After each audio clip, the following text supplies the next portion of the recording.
গাইবান্ধার সাদুল্লাপুর উপজেলার সহকারী ভূমি কমিশনার জসিম উদ্দিনের বিরুদ্ধে যমুনা টিভির জিল্লুর রহমান পলাশ ও সময় টিভির হেদায়েতুল ইসলাম বাবুর সঙ্গে অসৌজন্যমূলক আচরণের অভিযোগ উঠেছে।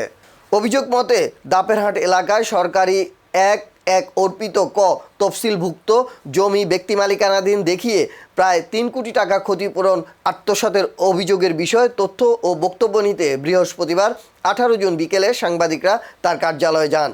এ সময় তিনি বুম ও ক্যামেরা ধাক্কা দিয়ে সরিয়ে দেন, ক্ষোভ প্রকাশ করেন এবং সাংবাদিকদের তার কার্যালয় থেকে বের হয়ে যেতে বলেন। পরে কোনো বক্তব্য না দিয়ে সরকারি গাড়িতে চড়ে চলে যান। উল্লেখ্য, 4 লেন সড়ক উন্নয়ন প্রকল্পের আওতায় সরকারি জমির ক্ষতিপূরণ হিসেবে প্রায় 2 কোটি 80 লাখ টাকা উত্তোলনের অভিযোগ রয়েছে। একই জমি নিয়ে বিভিন্ন সময় দেয়া সরকারি প্রতিবেদনে বিভিন্ন তথ্য উঠে আসায় বিষয়টি নিয়ে প্রশ্ন দেখা দিয়েছে।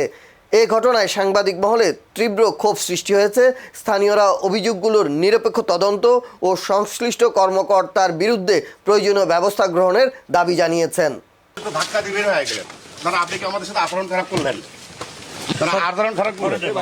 ধাক্কা দিবেন স্যার, আপনি কথা বলেন না কেন? আপনি কথা বলেন মানে এটাকে পাস করে দিবেন স্যার ধাক্কা দিয়ে, মানে আপনি তো ইয়ে করতেছেন, মানে মাস্তানি করতেছেন। সরকারি কর্মকর্তা ক্যাডারের আচরণ হলো স্যার, এটা কি আচরণ? এটা কি আচরণ ভালো হলো স্যার? না না না, আপনার আচরণ হলো স্যার। আপনি আমাদেরকে ধাক্কা দিয়ে বলেন না স্যার, আপনি বলেন যে সরকারি অফিস, এই ধাপেরহাটের জমিটা স্যার, এটা আপনারা যে অধিগ্রহণের যে সুযোগ দিয়েছেন, আপনার অফিসে কি আসবে না? সরকারি অফিসে কি লোকজন আসবে না? গণমাধ্যম কর্মী আসবে না? আমি বলছি আমার অথরিটি আছে, ঠিক আছে? আপনি আমার ক্যামেরায় হাত দিলেন কেন? আপনি তো বারবারই বলতেছেন স্যার, আপনি আমার ক্যামেরায় হাত বলেন না, বলেন না স্যার। আপনি কি ক্যামেরায় হাত দিতে পারেন যে ওই জমিটার টাকা তো আপনারা ভাগ বাটোয়ারা করে নিয়েছেন স্থানীয় চেয়ারম্যানের সঙ্গে?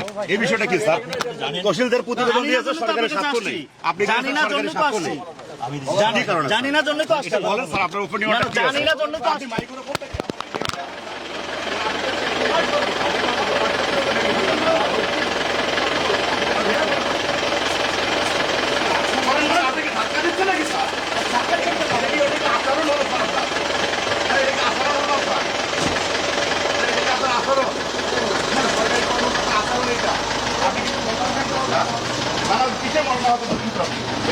আপনি তো ক্যামেরা ভেঙে ফেলছেন।